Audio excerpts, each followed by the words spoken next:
جی بالکل، گرمی جو ہے وہ دوبارہ سے زور پکڑنے لگی ہے. سورج میاں نے دن کے آغاز میں ہی گرمی کی شدت جو ہے اس کو بڑھاتا ہوا نظر آ رہا ہے. تو اس کے ساتھ ساتھ درجہ حرارت میں اضافہ جو ہے وہ بھی فیصل آباد میں ہوتا جا رہا ہے.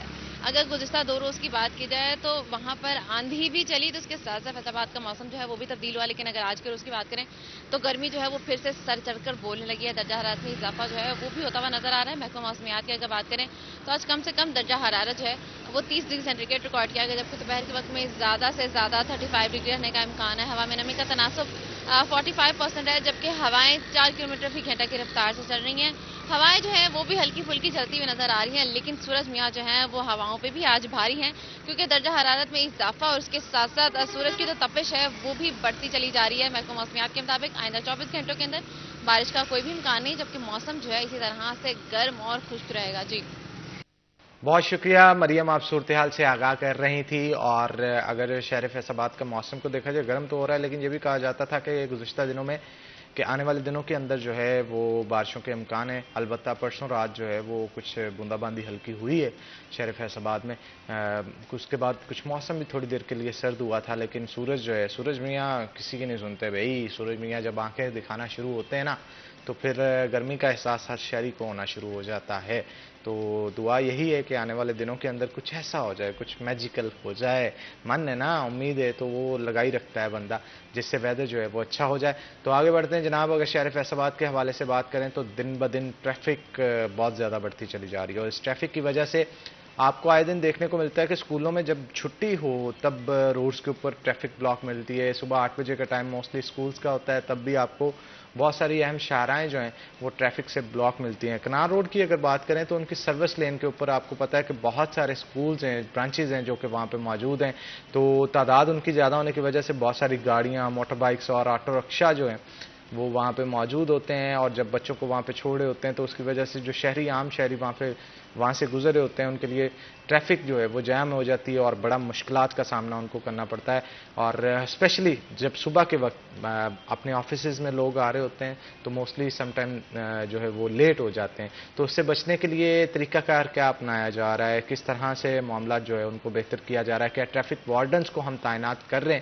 اور ٹریفک وارڈنز کی جہاں پہ بھی بات آتی ہے نا تو میرے من میں ہمیشہ سے ایک خیال آتا ہے، میں اکثر اپنے شو میں ذکر بھی کرتا ہوں، آج پھر سے وہ ڈسکس کرنا چاہوں گا کہ جب بھی جہاں سے بھی آپ گزر رہے ہوں اور راستے میں آپ دیکھیں کہ تپتی دھوپ کے اندر وہ کوئی ٹریفک وارڈن کھڑا ہو کے اپنی ڈیوٹی سر انجام دے رہا ہے، تو اگر آپ کے پاس ایک ٹھنڈی پانی کی بوتل ہے تو لازمی طور پہ اس سے ان کی حوصلہ افزائی کریں، کیونکہ یہ وہ جوان ہیں جو کہ ٹریفک کی روانگی کو بہتر بنانے کے لیے دن رات محنت کرتے ہیں تاکہ اپنے شہریوں کو کسی بھی قسم کی مشکلات جو ہے وہ پیش نہ آئیں.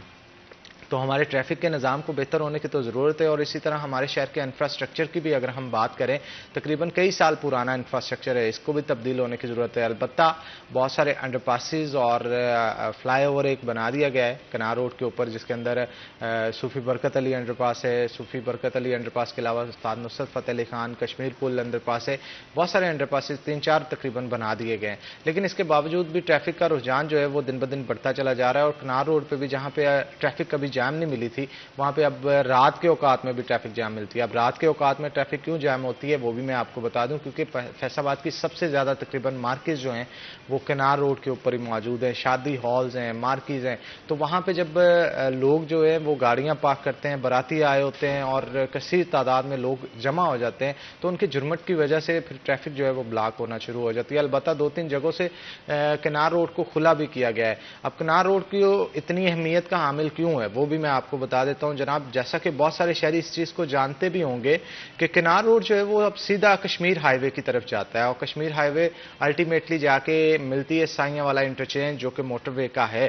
تو اس کی وجہ سے بھی بہت سارے شہری جو یہاں سے گزرتے ہیں ان سے ہم بالکل ٹھیک کہہ رہے ہیں، اور جب وہاں سے شہری گزرتے ہیں تو گزرتے گزرتے سائیاں والے کا رخ کرتے ہیں. تو بلال ڈوگر بھی ہمارے ساتھ موجود ہیں، ان سے صورتحال کے حوالے سے جو ہے وہ ہم جانیں گے.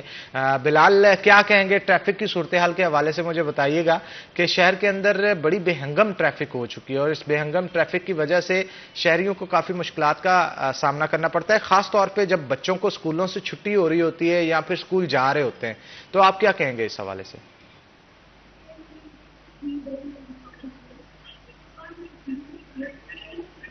بلال ڈوگر ہمارے ساتھ موجود تھے, غالباً ان کی کال جو ہے وہ کٹ ہو گئی ہے, تو محسن صاحب ذرا کائنڈلی دیکھ لیجئے گا.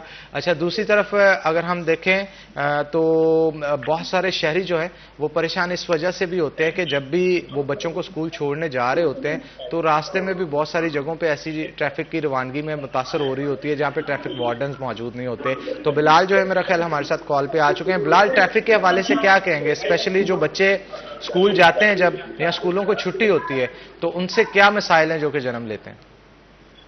جی حنان, اگر بات کریں خاص طور پر یہ سستی سواری ہے ٹرین, اور اس وقت میرے خیال میں جہاں جس حد تک مہنگائی بڑھ چکی ہے, ٹرانسپورٹ کے اوپر کرائے بہت زیادہ ہیں. بلا شبہ یہاں پیٹرول اور ڈیزل مصنوعات سستی ہوئی ہیں, پیٹرولیم مصنوعات, لیکن تاحال ابھی اتنا امپیکٹ نہیں ہوا جتنا ہونا چاہیے. کرایہ کم ہوئے, لیکن ٹرین کا ابھی کرایہ جو ہے مناسب ہے, تو اس لیے لوگوں کا زیادہ رجحان کی طرف ہے. لیکن پھر بھی ملت ایکسپریس آج 2 گھنٹے تاخیر کا شکار ہے, کراکوم ایکسپریس 1 گھنٹہ 40 منٹ تاخیر کا شکار ہے, رحمان بابا ایکسپریس 2 گھنٹے 20 منٹ, پاکستان ایکسپریس 1 گھنٹہ 50 منٹ, جبکہ غوری ایکسپریس 1 گھنٹہ تاخیر سے روانہ ہوئی ہے لاہور سے. تو دیکھیں مسافروں کو پریشانی ہوگی کہ آپ دیکھیں کہ شہر فیصل آباد ایک تیسرا بڑا ریلوے اسٹیشن ہے پاکستان کا, اور پنجاب کا دوسرا بڑا شہر ہے, تو یہاں سے عام طور پر بہت زیادہ لوگوں کی, اور خاص طور پہ جتنی بھی ٹرین اگر بات کریں, کوئٹہ سے آنے والی بھی ٹرین, پشاور سے آنے والی ٹرین بھی, اور لاہور سے آنے والی بیشتر ٹرینیں جو ہیں وہ براستہ فیصل آباد جاتی ہیں. سرگودا سے آنے والی ٹرین یہاں سے گزر کے جاتی ہے. تو مسافروں کی ایک بڑی تعداد ہے جو کہ اس میں سفر کرتے ہوئے کراچی, کوئٹہ اور دیگر شہروں کے رخ کرتی ہے. تو لوگوں کو یقیناً طور پر بھی مشکلات درپیش ہیں, اور اگر سستی سواری جو عوامی سواری جیسی ٹرین ہے, تاہم عوام کو مشکلات درپیش ہوں گی, تو عوام کے لیے دقت کا سامنا ہوگا. اور پھر یہاں فیملیز اور خاص طور پر اسے ایک بڑا محفوظ سفر سمجھا جاتا ہے ایز کمپیئر ٹو اب روڈز پہ جائیں تو ملکی حالات کی بنا کے اوپر پیچھے احتجاج ہوئے, روڈز بلاک ہوئے, سب کچھ ہوئے. تو ٹرین ایک محفوظ سفر تھا جس کو آپ کنسیڈر کر لیتے تھے کہ کہیں نہ کہیں عوام کو کوئی سکھ کا سانس ملتا تھا اور عوام سکون سے سفر کر سکتے تھے. بلال, یہ ٹرینیں لیٹ کیوں ہوتی ہے, اس کے پیچھے کیا وجہ ہے؟ کبھی بھی ٹرین جو ہے وہ کہا جاتا ہے کہ ٹائم سے نہیں پہنچتی, شہری خوار ہوتے ہیں, آخر اس کے اوپر ایکشن کیوں نہیں لیا جاتا؟ اچھا حنان, ایسے ہے کہ اس پر متعدد بار ہمیں جب فیصل آباد ریلوے اسٹیشن انتظامیہ سے بات کی تو ٹرین جب لیٹ پہنچتی ہے تو ایک ریلوے اسٹیشن جس پلیٹ فارم پہ پہنچتی ہے وہ یہ کر سکتے ہیں کہ اس کا ایگزیکٹ پہنچنے کا جو ٹائم تھا وہ لیٹ پہنچ رہی ہے. تو یہ فیصل آباد ریلوے اسٹیشن انتظامیہ کا بھی یہاں قصور نہیں ہے کہ وہ ٹرین جس پلیٹ فارم سے لیٹ ہوگی وہ آنسربل ہوگا. اس کی باقاعدہ انکوائریز بھی پٹ ہوتی ہیں, سالانہ کارکردگی رپورٹ بھی بنتی ہے کہ کون سے ریلوے اسٹیشن سے کون سے پوائنٹ سے لیٹ ہوئی ہے. کیونکہ عموماً ہوتا یہ ہے کہیں پلیٹ فارم, جیسے فیصل آباد ایک بڑا ریلوے اسٹیشن ہے لیکن کئی جگہ کے اوپر شنٹنگ ایریاز کے اندر, شنٹنگ ایریا ان کو کہتے ہیں جہاں ٹرینوں کو صاف کر کھڑا کیا جاتا ہے, نئے کیبنز لگا کے ان کو چلایا جاتا ہے, تو وہاں مشکلات آتی ہیں. وہاں سے ٹرین پلیٹ فارم خالی نہیں ہوتے, کئی جگہ کانٹے اوپر نیچے ہوتے ہیں, تو وہاں ایکسچینج پوائنٹ سلو ہوتے ہیں. اور کہاں پاکستان کے اندر جو ٹریکس ہیں وہ بڑے پرانے اور بوسیدہ ہیں. ٹرین کی سپیڈ 120 بنتی ہے لیکن چل 60 یا 70 کی سپیڈ پہ رہی ہوتی ہے, جو کہ فیصل آباد کی گرد و نواح پہ بھی صورتحال یہی ہے, جس پہ ہم رپورٹ بھی متعدد بار اویس بھی کر چکے ہیں, میں نے بھی پروگرام کیے ہیں. تو اب جب ٹرین لیٹ سفر سلو کرے گی اور اسٹیشن پہ لیٹ پہنچے گی تو اسٹیشن انتظامیہ بہتر کوشش یہ کرتی ہے کہ جلد از جلد اسے روانہ کر کے 10-15 منٹ بچا لیے جائیں. اگلا اسٹیشن بھی ایسا کرتا ہے, لیکن کہیں نہ کہیں یہ گیپ جو ہے بڑھتا بڑھتا پھر 2-2.5 گھنٹے تک چلے جاتا ہے. اور اس کو کور اپ کرنے کے لیے ہفتے بعد دوبارہ ٹرین واپس ٹریک پہ آتی ہے, لیکن دوبارہ یہ دیکھیں روز ٹرین نے اپنے وقت پہ چلنا ہے لیکن وہ 2 گھنٹہ لیٹ ہی رہتی ہے. اس کا مطلب ہے کہ ٹریکس بہت پرانے ہیں, بوسیدہ ہیں, ان کو چینج کرنے والے ہیں, پھر کانٹے کے طور پر ٹریکس جو ہیں وہ چینج ہونے والے ہیں, اور اگر ان کو چینج کیا جائے گا تو ہی بہتری جو ہے وہ آ سکتی ہے. تو بہت شکریہ بلال آپ کا. یہاں پہ ایک چھوٹا سا بریک لیں گے, بریک کے بعد دوبارہ حاضر ہوتے ہیں. آپ نے کہیں نہیں جانا, ہمارے ساتھ ہے نا.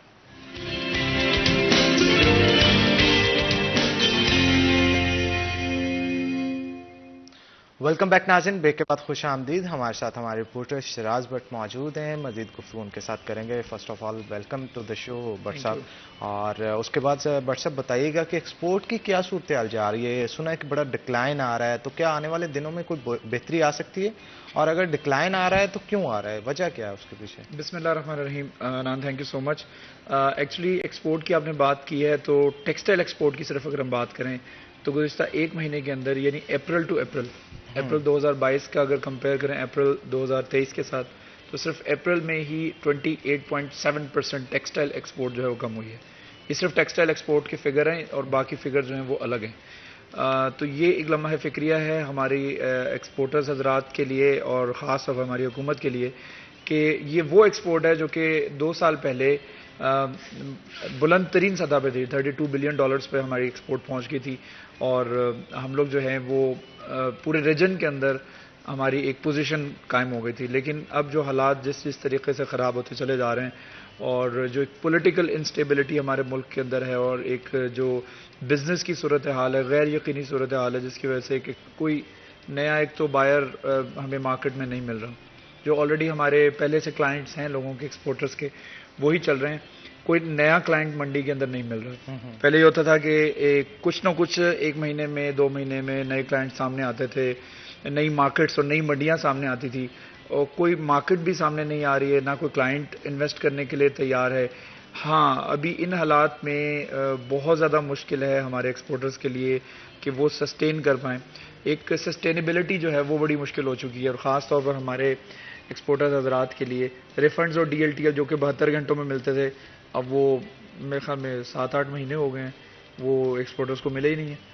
اور اگر یہ صورتحال رہے گی تو ہم کس طرح سے کمپیٹ کریں گے. بنگلہ دیش جو ہے وہ ہم سے کافی آگے نکل چکا ہے, جو کہ ایک دور تھا ہم سے کافی پیچھے تھا اور ایکسپورٹ میں, اور ہم لوگ اب پیچھے رہ چکے ہیں.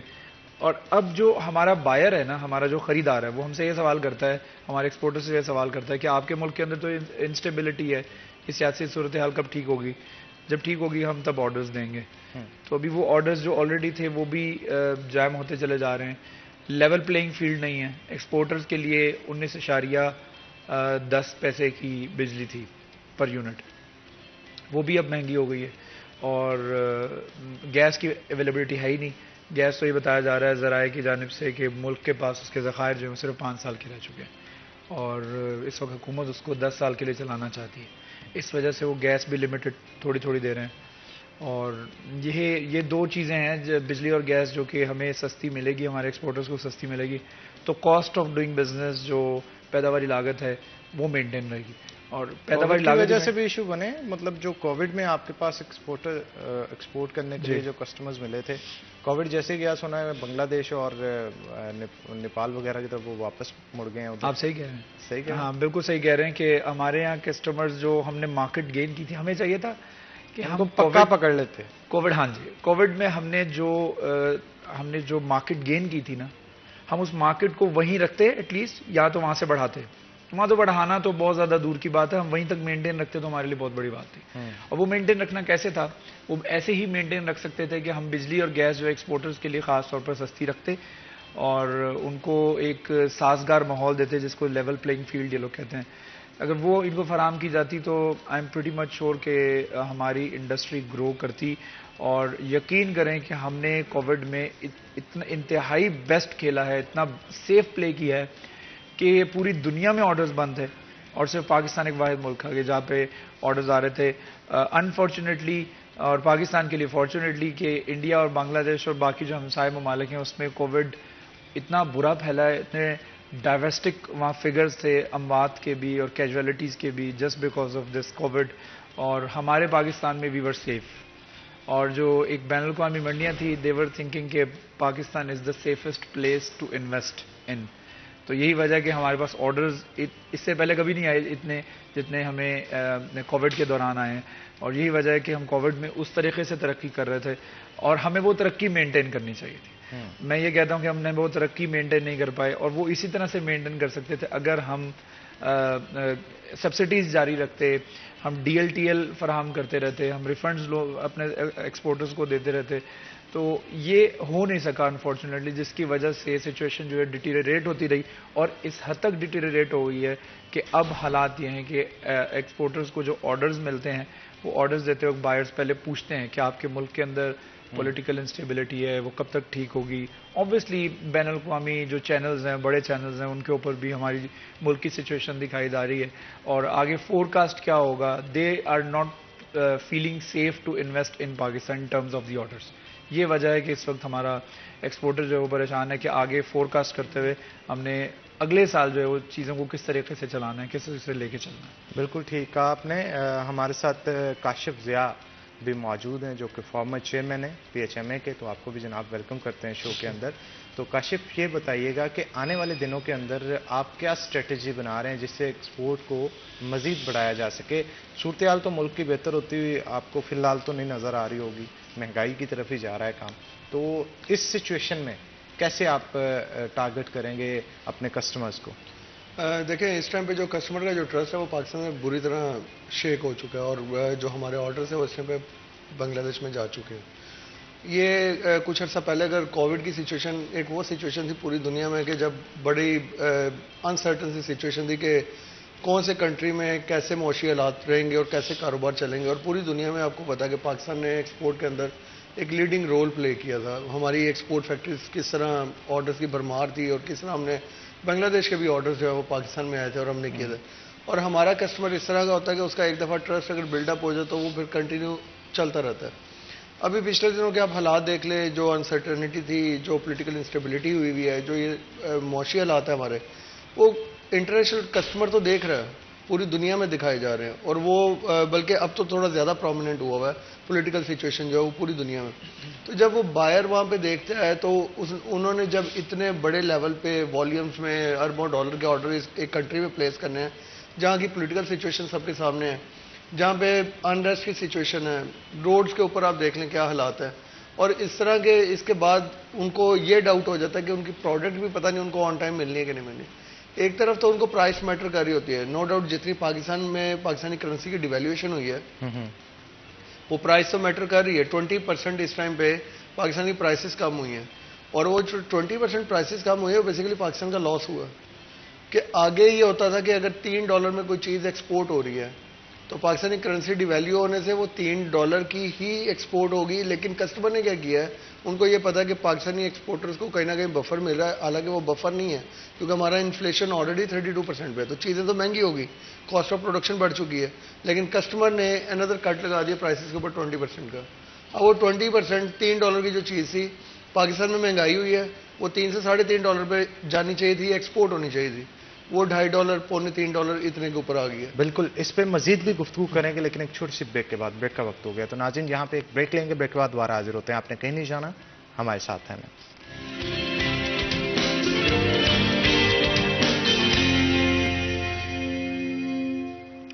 ویلکم بیک ناظرین، بریک کے بعد خوش آمدید. ہمارے ساتھ کاشف ضیاء موجود ہیں، ان سے مزید بات کرتے ہیں. کاشف صاحب، کیا پیغام دینا چاہیں گے گورنمنٹ کو، ملک کو چلانے والوں کو، کس طرح سے معاملات کو بہتر کیا جا سکتا ہے؟ کوئی شارٹ سا میسج دیں.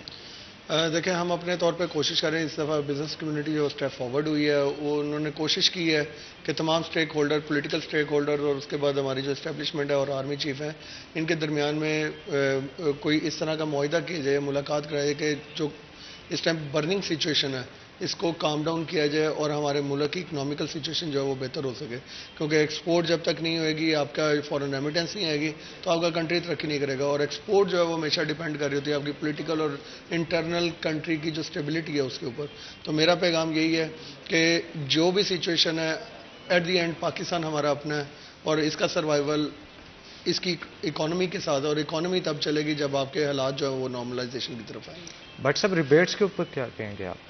ریفنڈز اور ریبیٹس کے حوالے سے جی جی، ریفنڈز جو ہے وہ پہلے پچھلی گورنمنٹ میں تو 72 آورز میں مل رہے تھے جب اپلائی کرتے تھے، لیکن اب جو ہے وہ میرے خیال میں 6-7 مہینے ہو گئے ہیں، اور ریفنڈز اور ریبیٹس اور DLTL جو ہیں وہ صنعت کاروں کو نہیں مل رہے ہیں. And this is one of the portion of your investment. میں یہ سمجھتا ہوں کیونکہ اس کو ری انویسٹ کرتے ہیں ایکسپورٹرز، اور انہوں نے ایک کوشن بنایا ہوتا ہے اپنی انویسٹمنٹ کے اندر کہ مائی 70% of investment is this and 30% is from the refund and rebates. بالکل ٹھیک کہا آپ نے، یہ بڑا ضروری ہے. ہاں ضروری ہے، اور گورنمنٹ کو اس کے اوپر انیشیٹو لینا چاہیے. آپ دونوں کا بہت شکریہ، آپ شو کے اندر آئے. اسی کے ساتھ ناظرین چھوٹی سی بریک لیں گے، بریک کے بعد دوبارہ حاضر ہوتے ہیں. آپ نے کہیں نہیں جانا، ہمارے ساتھ ہیں.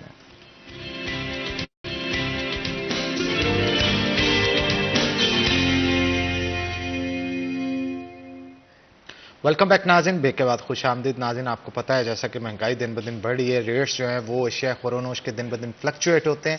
آج ویسے بھی جمعہ کا دن ہے، مبارک دن ہے، اور آج کے دن میں زیادہ تر جو مزدور طبقہ طبقہ ہے ہمارے ہاں مزدوروں کا، ان کو چھٹی ہوتی ہے، پاور لومز کے ورکرز ہوں یا پھر فیکٹریوں کے ورکرز ہوں، تو ان کی کوشش ہوتی ہے جس دن گھر رہیں اچھا کھانا بنائیں اور فیملی کے ساتھ جو ہے وہ اچھا ٹائم سپینڈ کرے. تو اس کے لیے ریٹس جو ہیں آج کے جو مختلف اشیاء خوردونوش کے وہ کیسے ہوں گے، کیا ہوں گے، جانتے ہیں آج کے بھاؤ میں.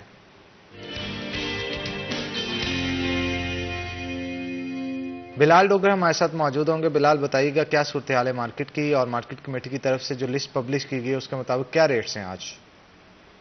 آج بالکل مارکیٹ کمیٹی فیصل آباد کی جانب سے کم ہوئی ہیں لیکن زیادہ تر مستحکم اور مہنگی ہیں. آلو 66، آلو سفید 32 روپے کلو، پیاز 42 روپے کلو، ٹماٹر 38 روپے کلو. لہسن دیسی سرخ 25 روپے مہنگا ہوا ہے، 285 سے 310 کا ہو گیا ہے. سبز مرچ 65 روپے، پھول گوبھی 85، ٹینڈے 110 روپے. کریلا 10 روپے سستا ہوا ہے، 115 سے 105 روپے کلو. بینگن 5 روپے سستے ہوئے ہیں، 50 سے 45. کھیرے 10 روپے سستے ہوئے ہیں، 65 سے 55 روپے کلو. مٹر سبز 25 روپے سستے ہوئے ہیں، 250 سے 250 روپے 25 روپے کلو. بھنڈی توری 5 روپے مہنگی ہوئی ہے، 120 سے 125. سیب کالا کلو 335 پہ ہے، سیب سفید 190 پہ ہے. کیلا 350 روپے درجن پہ ہے. فالسا 10 روپے سستا ہوا ہے، 220 سے 210 روپے کلو ہو گیا ہے. خربوزہ 15 روپے سستا ہوا ہے، 140 سے 125 روپے کلو ہو گیا ہے. لوکاٹ 100 روپے پہ ہے، گرما 55 ہے. تربوز 35 روپے کلو ہے. آڑو 160. آم سندری 210 پہ ہے. آم مالدہ 20 روپے سستا ہوا ہے، 140 سے 120 پہ آ گیا ہے. آم دسہری 10 روپے مہنگا ہوا ہے، 200 سے 210 روپے کلو ہو گیا ہے. قیمتوں کے اندر بڑا معمولی سے فرق ہے، لیکن ہفتے پورے کے اندر دیکھیں تو عوام کے اوپر بوجھ بڑھتا ہوا دکھائی دے رہا ہے. 2 روز سبزیاں سستی ہوئی ہیں لیکن تاحال ابھی بھی قیمت ایسی ہے کہ عام آدمی کی پہنچ سے دور نظر آتی ہیں. اور اس وقت دیکھیں تو جو مہنگائی کی شرح ہے وہ عام آدمی کے اوپر بالکل حاوی ہے. جی بہت شکریہ بلال، آپ صورتحال سے آگاہ کر رہے تھے. آگے بڑھتے ہیں جناب. آج جمعۃ المبارک کا دن ہے اور اس مبارک دن کے صدقے میں میرے تو یہ شو کی شروعات میں نے بات کی تھی، اب بھی کرتا ہوں کہ یہی دعا ہے کہ تمام مشکلیں جو ہے وہ اس ملک سے چھٹ جائیں، اور جتنے بھی مزدور طبقہ کے لوگ ہیں، باقی ہیں، دوسرے ہیں، سب کی زندگیوں سے پریشانیاں جو ہے وہ دور ہو جائے، ہر ایک کی زندگی آسان ہو جائے، اور اللہ تعالی ہمیں اپنے دین کے اوپر چلنے کی توفیق عطا فرمائے. تو آگے بڑھتے ہیں جناب. جب اسلام کی بات ہوتی ہے تو اسلام ایک مکمل دین ہے، اور اس دین کے اندر ہر شخص کو، چاہے وہ عورت ہو یا مرد ہو، سب کے حقوق جو ہیں، ایون بچوں کے حقوق بھی جو ہے وہ ڈیٹیل میں بتائے گئے ہیں. تو خواتین کے حوالے سے میں آج خاص طور پہ جو ہے وہ ڈسکس کرنا چاہوں گا، کیونکہ عورت کو پرانے معاشرے کے اندر نبی کریم صلی اللہ علیہ وسلم کے معاشرے سے، ان کے دور سے پہلے اگر دیکھا جائے تو وہ مقام حاصل نہیں تھا جو آج حاصل ہے. نبی کریم صلی اللہ علیہ وسلم نے عورت کو ایک خوبصورت مقام سے نوازا، چاہے ان کو بتایا کہ اگر وہ ماں ہے تو اس کے کیا حقوق ہیں، اگر وہ بہن ہے تو اس کے کیا حقوق ہیں، اگر وہ بیٹی ہے تو اس کے کیا حقوق ہیں، اگر وہ بیوی ہے تو کیا حقوق ہے. اس سے پہلے زندہ بھی درگور کر دیا جاتا تھا، خواتین کو معاشرے میں اچھا نہیں سمجھا جاتا تھا، لیکن آج وہی خواتین ہیں جو کہ اسلام جو ہے ان کو بے شمار حقوق جو ہے وہ دیتا ہے. تو آج اس مبارک دن پہ آج اس موضوع پہ بات کریں گے ہم. ہمارے ساتھ جو گیسٹ ہمارے موجود ہیں ان کا تعارف میں آپ کے ساتھ کروا دوں. ہمارے ساتھ پیر ضیاء احمد ہاشمی صاحب موجود ہیں جو کہ اسلامی اسکالر ہیں، تو آپ کو ویلکم کرتے ہیں شو کے اندر. ضیاء صاحب، اس کی تعلیم کہاں سے شروع ہوئی اسلام میں؟ نبی کریم صلی اللہ علیہ وسلم نے جب آ کے عورتوں کو حقوق دینے شروع ہوئے تو میرا خیال ہے ایک مکمل طور پہ معاشرہ تبدیل نظر آیا ہوگا. جو اس سے پہلے تھا، جو کہہ لیں کہ آپ جہالت کا دور تھا، اس جہالت کے دور کے اندر تو میں وہ باتیں آن سکرین کر بھی نہیں سکتا جس طرح کے کام کیے جاتے تھے. تو آپ اس کے اوپر کیا کہیں گے، کس طرح سے تبدیلی لایا اسلام؟ بسم اللہ الرحمن الرحیم. سب سے پہلے تو آج جمعۃ المبارک ہے، جتنے بھی آڈینس ہیں ان سب کو میں جمعہ کی مبارکباد پیش کرتا ہوں، اور اس دعا کے ساتھ کہ آپ بھی اپنی دعاؤں میں یاد رکھیں گے آج کے دن میں، جس طرح کہ حنان صاحب نے کہ ضرور دعائیں مانگیں. یہ قبولیت کے گھڑیاں بھی ہیں اور اس میں دعائیں قبول بھی ہوتی ہیں. جس موضوع پہ آپ ابھی بات کر رہے تھے، میں چاہتا ہوں کہ ہم اس کا آغاز حضرت آدم علیہ السلام سے کریں، اس لیے کہ ہر ایک کو یہ احساس ہو کہ آپ کی اس وقت تک دنیا میں جلوہ گری نہیں ہو سکتی. جو بشریت ہے اس کا آغاز اگرچہ اللہ تعالیٰ نے تخلیق آدم سے کیا ہے، لیکن تکمیل انسانیت کے لیے عورت کا ہونا ضروری ہے. حضرت اماں حوا سلام اللہ علیہا کی تخلیق بیسیکلی آپ اگر اس دورانیے کو دیکھیں جس وقت حضرت حوا کو تخلیق فرمایا گیا حضرت آدم علیہ السلام کی بائیں پسلی سے، تو فرشتے جس طرح حضرت آدم علیہ السلام کی تکریم کرتے تھے، ایسے ہی حضرت حوا کی تکریم بھی جنت کے اندر ہوتی تھی. یعنی عورت کی تکریم پہلی ہی عورت کی تخلیق کے ساتھ لازم قرار دے دی. اور آپ اس طرح اگر تاریخ کو دیکھیں، کیونکہ اللہ تعالیٰ نے یکے بعد دیگرے انبیاء کرام بھیجے، پھر ان کے ساتھ رسولوں کو بھیجا. جو رسول ہیں وہ اللہ تعالیٰ کی شریعت اور وحی اور دین لے کر آتے رہے. کوئی ایک دین ایسا نہیں ہے جس دین کے اندر اللہ تعالیٰ نے حقوق نسواں کو بیان نہ کیا ہو. ہر نبی نے ہم بہت سارے واقعات یہاں پہ پیش کر سکتے ہیں. حضرت موسیٰ کے واقعات کو بیان کیا جا سکتا ہے. حضرت عیسیٰ علیہ السلام کی تخلیق کا تعلق تو ہے ہی سیدھا سیدھا ان کی والدہ حضرت مریم سلام اللہ علیہا کے ساتھ. اور اگر ان کے ذکر کو ہم قرآن پاک میں دیکھیں تو ہماری کرسچینٹی کے لوگ وہ بھی اس کو تسلیم کرتے ہیں کہ کس قدر ان کا مقام و مرتبہ ہے. تو جب ہم پہنچتے ہیں عرب کے اندر، جس وقت نبی پاک صلی اللہ تعالیٰ علیہ وسلم نے اعلان نبوت فرمایا، اس سے پہلے حالت بہت دیگرگوں تھی. یعنی عورت کی کوئی حیثیت ہی نہیں تھی. یہاں تک کہ سب سے مقدس رشتہ ماں کا بنتا ہے. ماں جو تھی، سوتیلی ماں، وہ تو باپ کے فوت ہو جانے کے بعد بیٹا چاہے تو اسے نکاح کر لے اور چاہے تو اس کو فروخت کر دیں. یعنی یہاں تک کہ وہاں منظر کشی نظر آتی ہے. تو عورت اپنی مجموعی بہت ساری حیثیتیں رکھتی ہے. وہ ماں ہو، وہ بیوی ہو، وہ بیٹی ہو، وہ بہن ہو. اور وہ جو محرمات ہیں، جن رشتوں کے ساتھ نکاح سے منع کیا گیا ہے، وہ بھتیجی، بھانجی، خالہ، پھپھو، وہ بھی ساتھ شامل اگر کر لیا جائے تو دین ایسا جامع اور کامل ہے. جس طرح آپ نے پہلا جملہ بولا کہ اتنا کامل ہے کہ پوری حیات میں ہر ایک کے الگ الگ سے اس نے حقوق کو بیان کر دیا ہے. اور جب رسالت مآب صلی اللہ علیہ وسلم کی بات ہو، اعلان نبوت بعد میں ہوا ہے. نبی پاک صلی اللہ علیہ وسلم نے اپنی سیرت طیبہ سے عورت کے احترام کو پہلے بیان کیا ہے. یعنی آپ صلی اللہ علیہ وسلم کے گھر کے اندر آپ کی زوجہ محترمہ حضرت سیدہ خدیجہ الکبریٰ رضی اللہ تعالیٰ عنہ ہیں، وہ موجود ہیں. اور ان کے ساتھ جو حسن سلوک ہے اعلان نبوت سے پہلے کا سیرت نگاروں کو دیکھیں تو آپ صلی اللہ علیہ وسلم کس قدر محبت سے پیش آتے تھے. یہ تاریخ کا حصہ ہے، ہماری سیرت کا حصہ ہے. اور پھر گھر کے اندر بیٹیاں موجود ہیں اور ان کے ساتھ جو آپ کے پیار اور محبت کا انداز ہے. تو میں چاہتا ہوں کہ ایک ایک کر کے میں اپنے سامعین کو یہ بتاؤں کہ اگر ماں ہے تو ہمارے دین نے یہ کہا کہ ماں کے قدموں تلے جنت ہے. کیا یہ کم ہے کہ ماں کی تلی کو بوسہ دیا تو آپ کو اتنی ہی راحت محسوس ہوئی جس طرح کہ جنت کی چوکھٹ کو بوسہ دے لیا؟ کیا یہ کم ہے کہ اللہ تعالیٰ نے اس کے طفیل سے اس کے دل کے اندر آپ کی اتنی محبت رکھی اور آپ کے لیے اس کی شفقتیں اتنی ہیں کہ ان دونوں محبتوں کو جو ماں اور بیٹے کے درمیان ہے، اس کی تاریخ میں کوئی مثال ہی نہیں ملتی. اس لیے تو اللہ تعالیٰ نے اس رشتے کو اس طرح سے بندھن اس کا باندھا اور جوڑا اس کو کہ تاریخ انسانی میں یہ بات رقم ہو گئی کہ بیٹا کبھی بھی اونچی آواز سے اپنی ماں سے بات نہیں کر سکتا. یہ احترام ہمیں اسلام نے دیا ہے. اب اسی طرح اگر آ جائیں بہن کی طرف تو نبی پاک صلی اللہ تعالیٰ علیہ وسلم نے فرمایا کہ اپنی بہن کے گھر میں خالی ہاتھ کبھی نہیں جانا، جب بھی جاؤ کچھ لے کر جاؤ. یہ تلقین کی جا رہی ہے اس معاشرے میں. دیکھیے آج میں سمجھتا ہوں کہ میرے سننے والے بہت سمجھدار ہیں، ایجوکیٹڈ ہیں. آپ میرے سامنے بیٹھے ہیں، بہت ساری چیزیں ہم اس کو اکنالج بھی کرتے ہیں اور بہت ساری چیزوں کو جانتے بھی ہیں. دیکھیے یہ اس دور کی بات ہے جس وقت شاید انہیں صحیح طریقے سے کھانا بھی نہیں کھانا آتا تھا، ایک دوسرے کے ساتھ بات بھی نہیں کرنا آتی تھی، ایک دوسرے کی قدر و منزلت کا بھی نہیں پتا تھا، اس اہمیت کا تو اندازہ تک ہی نہیں تھا. جو باتیں آج ہمارا بچہ ایک چھوٹا وہ بھی کر لیتا ہے، اس دور میں نبی پاک صلی اللہ علیہ وسلم نے سکھایا کہ تم نے حسن سلوک کرنا ہے. پھر اگر بیوی کی حیثیت سے ہے تو بیوی کی حیثیت سے باقاعدہ طور پر اس کے حقوق کو بیان کر دیا. اور نبی پاک صلی اللہ علیہ وسلم نے عرب معاشرے کے اندر کثرت ازواج کا معمول ہوا کرتا تھا تو اسلام نے سارے کرائیٹیریاز بیان کر دیے.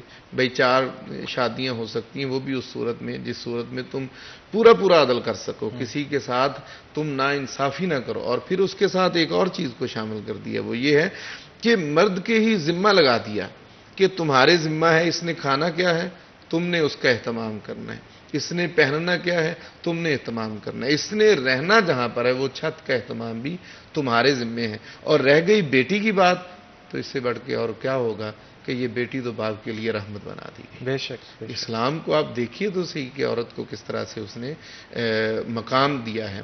اگر ہم دور حاضر کو دیکھیں تو میں یہ سمجھتا ہوں کہ اب تھوڑا سا ماحول بدلتا جا رہا ہے. معاشرتی اعتبار سے ہمیں کمپرومائز کرنا پڑ رہا ہے بہت ساری جگہوں پہ. اب وہاں پہ ایک مرد کو کیا کرنا چاہیے, اس کی ذمہ داریاں شرعی اعتبار سے کیا ہیں؟ وہ یہ ہیں کہ احترام کی نگاہ تو ہمیشہ رہے. یعنی یہ تو بنیادی تقاضا ہے اسلام کا کہ دیکھیے گھر کے اندر جانے سے منع کیا کہ آپ ایک دوسرے کے گھر میں جائیں تو آپ پہلے اجازت طلب کریں. پھر گھر کے اندر کیونکہ وہاں مائیں بہنیں بیٹیاں ایزی فیل کر رہی ہوتی ہیں, ہر گھر میں اسی طرح. لیکن خود گھر والے کو بھی داخل ہونے کے لیے کہا کہ پہلے آگاہ کر دیں کہ میں آ رہا ہوں, السلام علیکم ورحمۃ اللہ وبرکاتہ. یہ گھر میں داخل ہوتے ہی ہم اس لیے تو بولتے ہیں کہ سننے والے آگاہ ہو جائیں کہ کوئی گھر کے اندر داخل ہو رہا ہے, چاہے وہ خامد ہو, باپ ہو, بھائی ہو, بیٹا ہی کیوں نہ ہو. تو کسی اور کو داخل ہونے کے لیے یا ملنے کے لیے اجازت طلب کرنا, یہ اصل میں کیا ہے؟ اصل میں اس کی حرمت کی حفاظت ہے.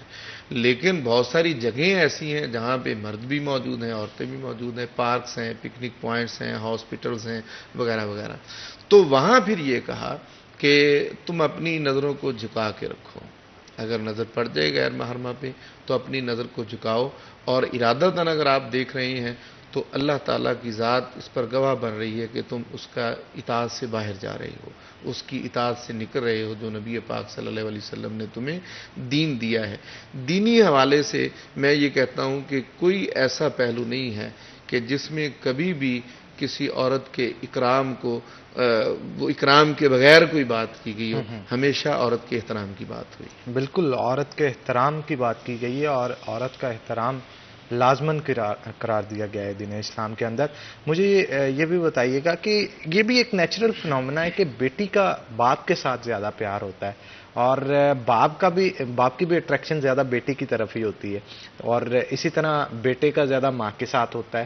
تو یہ بھی ایک محبت کا تقاضا ہے, اس کے بارے کیا کہیں گے؟ ہاں, یقیناً یہ ہونا بھی ایسے ہی چاہیے. اس کا میں آپ کو ایک لاجک اور اس کی فلسفی بتا دیتا ہوں.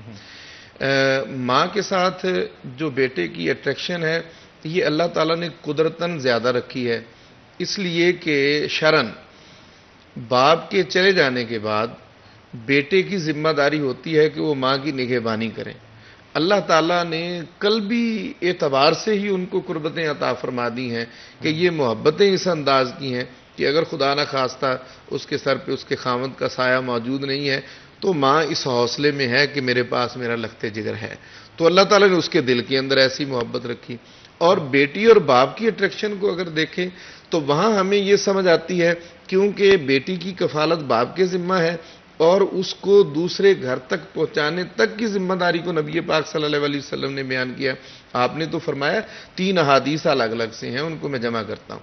فرمایا جس کو اللہ تعالیٰ نے 3 بیٹیاں عطا کی, اس نے اس کی تربیت کی اور ان کو اپنے گھروں تک پہنچایا تو اللہ تعالیٰ نے اس پہ جنت کو واجب فرما دیا.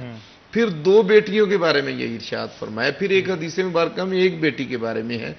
تو یہ جو اٹریکشن ہے میں سمجھتا ہوں یہ سوشل اٹریکشن ہے, ضرورت تھی اس کی سوسائٹی کو کہ یہ اسی طرح سے, حالانکہ آداب تو دونوں کو ہی سکھائے کہ بیٹا ہے یا بیٹی ہے وہ ماں کا بھی احترام کرے گا, باپ کا بھی احترام کرے گا.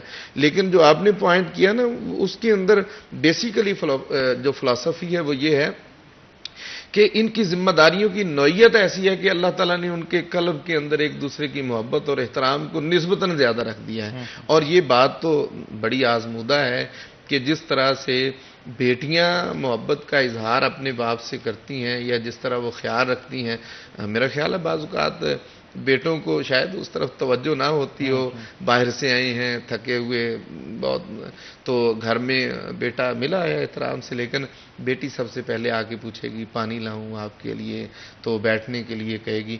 نبی پاک صلی اللہ تعالیٰ علیہ وسلم آپ کی سیرت سے بھی تو یہ عمل ہمیں معلوم ہوتا ہے کہ حضرت سیدہ فاطمہ تو زہرا سلام اللہ علیہا جب آپ کی طرف نبی پاک صلی اللہ علیہ وسلم تشریف لے کر جاتے تو وہ اپنی جگہ سے کھڑی ہو جاتی اور نبی پاک صلی اللہ علیہ وسلم کے دونوں ابروؤں کے درمیان پیشانی پہ بوسہ دیتی, اور جہاں خود بیٹھی ہوتی وہاں وہ عرض کرتی کہ آپ یہاں تشریف فرما ہو جائیے. اور ایسی ہی محبت ہمیں نبی پاک صلی اللہ علیہ وسلم کی طرف جب حضرت سیدہ کائنات آپ حاضر خدمت ہوتی تو حضرت عائشہ صدیقہ رضی اللہ تعالیٰ عنہ فرماتی ہیں کہ آپ جب آتی تو نبی پاک صلی اللہ علیہ وسلم کھڑے ہو جاتے، کھڑے ہو کر دونوں ابروؤں کے درمیان پیشانی میں بوسہ دیتے اور جہاں خود بیٹھے ہوتے وہاں اپنی بیٹی کو بٹھا دیتے۔ میں یہ کہتا ہوں کہ یہ اس دور کے معاشرے میں ہر ایک کے لیے بہترین نمونہ تھا کہ وہ بیٹی جسے تم زمین کے اندر زندہ گاڑ رہے ہو، محمد مصطفیٰ صلی اللہ علیہ وسلم اسے اپنی مسند پر بٹھا رہے ہیں، کیا بات ہے، کیا اور بات ان کو یہ اکرام دے رہے ہیں، اور یہ آج تک مسلمانوں میں رائج اسی طرح سے ہی ہے، اور ہونا بھی چاہیے۔ اگر کسی جگہ پہ کمی ہے تو وہ اتنے ہی احترام کے قابل ہیں بیٹیاں جتنا نبی پاک صلی اللہ علیہ وسلم نے سیدۃ نساء العالمین کو دیا ہے۔ بالکل آپ نے ٹھیک کہا۔ اچھا ضیاء صاحب یہ بھی بتائیے گا، جہاں پہ بہت سارے حقوق ہیں خواتین کے، کچھ احکامات بھی ہیں ان کے لیے، کہا جاتا ہے کہ پردہ کیا جائے، بلا وجہ بلا ضرورت گھر سے نہ نکلا جائے، ان احکامات کے حوالے سے بھی بتائیے گا، اور اس سے ان کی شخصیت کتنی نکھرتی ہے، ان کی عزت کتنی قائم رہتی ہے، اس پہ ذرا روشنی ڈالیے گا۔ اچھا، اس کو بہت اچھا یہ پہلو آپ نے چھیڑا ہے، اس پہ بات ہونی بھی چاہیے۔ میں بیسیکلی یہ سمجھتا ہوں کہ نبی پاک صلی اللہ علیہ وسلم جب مدینہ طیبہ تشریف لے کر آئے تو اس وقت اس ضرورت کو محسوس کیا گیا۔ احکامات تو پہلے بھی بیان ہو رہے تھے سوسائٹی میں، کیونکہ یہ سوسائٹی کا ایک ممبر ہے۔ اگر ہم ایک فیملی کو دیکھیں تو اس فیملی کا ایک حصہ ہے عورت۔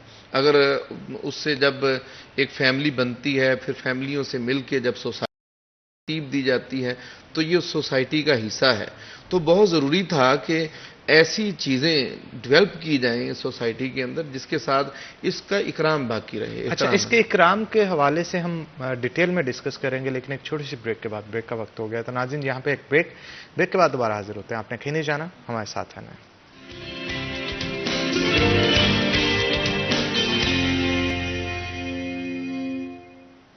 ویلکم بیک ناظرین، بریک کے بعد خوش آمدید۔ ضیاء احمد ہاشمی صاحب ہمارے ساتھ موجود ہیں، ان سے مزید گفتگو کریں گے۔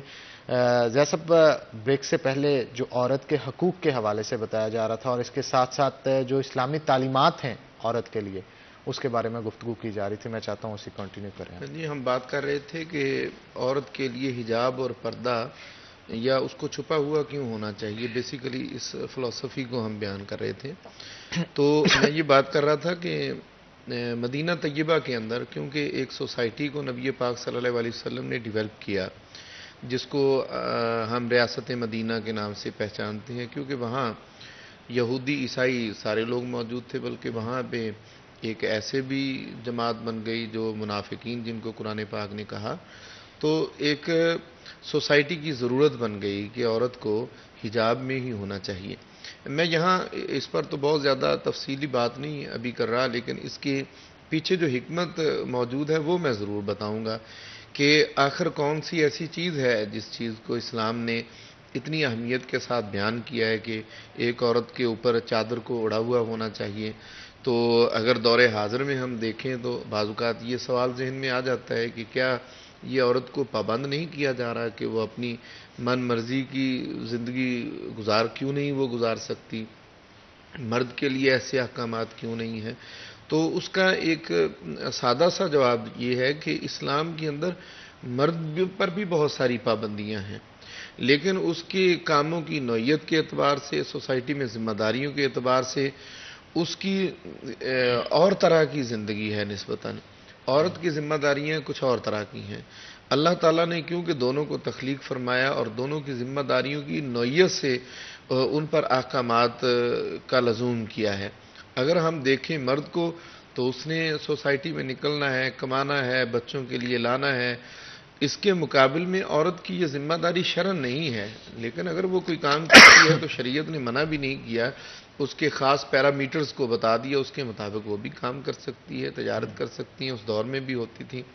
لیکن یہ کیوں ضرورت پیش آئی؟ اس لیے کہ اس کو اللہ تعالیٰ نے جو اکرام احترام اس کے نصیب کے اندر پاکیزگی اور پاک دامنی لکھی ہے، وہی پاک دامنی کے ساتھ رب چاہتا ہے کہ عورت میری بارگاہ میں قیامت کے دن پہنچے۔ اس معاشرے کو محفوظ رکھنے کے لیے دو طرفہ معاملات ارشاد فرمائے. جہاں پہ حکم ہوا کہ مرد قصداً دیکھے نہیں یا اپنی نظروں کو نیچے کرے، تو بالکل اسی طرح دوسری طرف یہ بھی فرمایا کہ عورت کو بھی اس بات کی اجازت نہیں ہے کہ وہ ایسا لباس زیب تن کرے کہ جس میں اس کا بدن ظاہر ہو رہا ہو، یا اس انداز سے وہ بازار میں اور سوسائٹی میں نکلے جس کے ساتھ لوگ اس کی طرف اٹریکٹ ہوں. اس سے بھی منع کیا اسلام نے. یعنی یہ دونوں چیزیں بہت ضروری ہیں. اب وہ جو بیسیکلی ہے وہ تو اس کی پاک دامنی کی حفاظت ہے. پاک دامنی کی حفاظت کے لیے ضروری ہے کہ وہ اپنے بدن کو چھپا کے رکھے اور وہ چادر اوڑھے.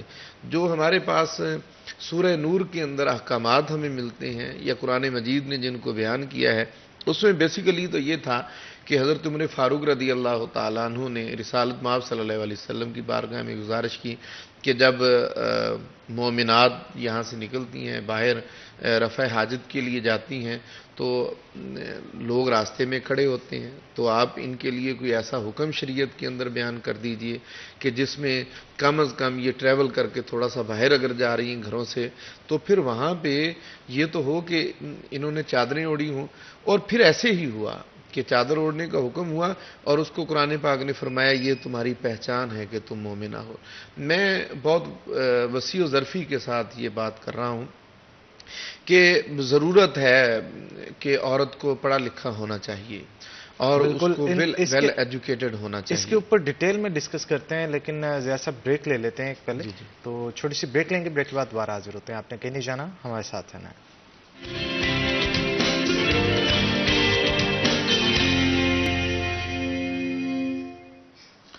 ویلکم بیک ناظرین، بریک کے بعد خوش آمدید. ہمارے ساتھ پیر ضیاء احمد ہاشمی صاحب موجود ہیں، مزید گفتگو ان کے ساتھ کریں گے.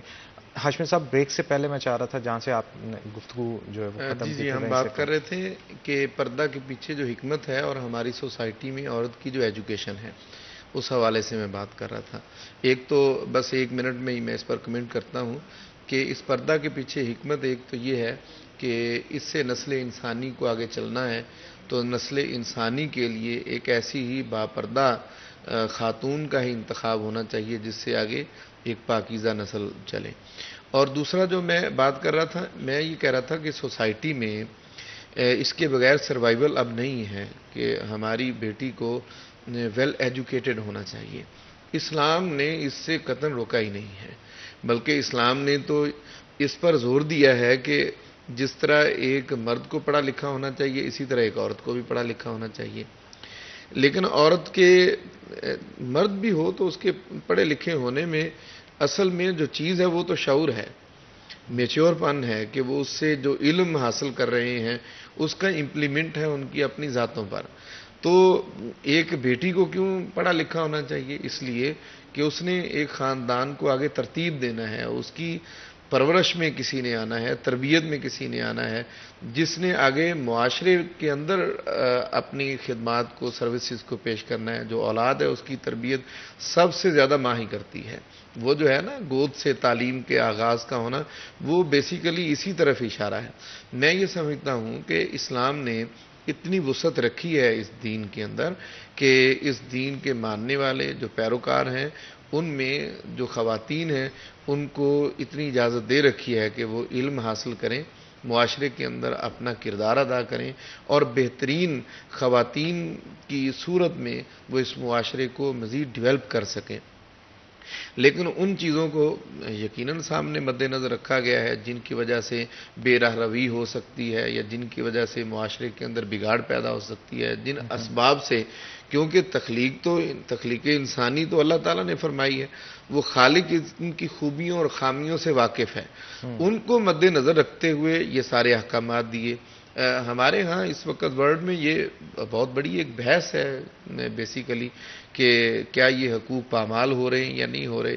میں تو اس پر سب سے پہلا کمنٹ ہی یہ کرتا ہوں کہ جس نے تخلیق فرمایا ہے اس سے زیادہ بہتر تو خود عورت بھی اپنے بارے میں نہیں جانتی کہ جس نے تخلیق فرمایا اس نے اس کو جس چیز کا حکم دیا ہے اس کے اندر اسی ہی کی بہتری، بلکہ پورے معاشرے کی بہتری اسی کے اندر ہے.